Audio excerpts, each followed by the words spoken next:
Donald Trump posted this photo yesterday, basically showing us as a territory of the United States alongside Greenland. And this comes after specific rumors stating that Donald Trump's going to refocus attention on us, specifically along the intention of making us the 51st state. We need to do something, anything at this point. Controversial opinion apparently, but I want Canada to be an independent country. I like the healthcare, I like the social services, I like the political freedoms, I even like the cultural products, right? I haven't watched Heated Rivalry yet, I will over the weekend, but I heard it's inaccurate in its portrayal of Ottawa hockey players.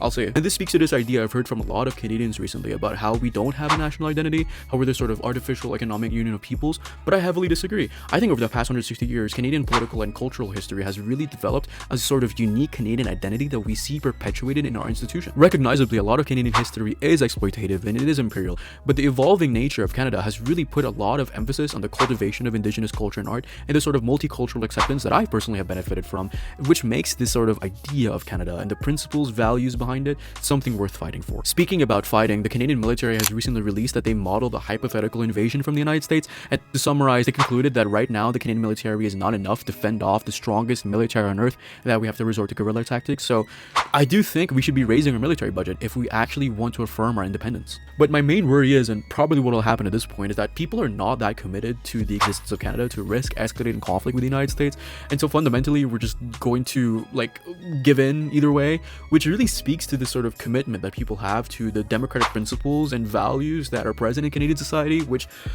I think is important, I think is worth maintaining. Either way, this is a turning point for Canadian history and will really be a test as to whether or not the country we've been building for 160 years is worth maintaining, or will we just be a footnote in American history as to explain the existence of a couple of states in the north.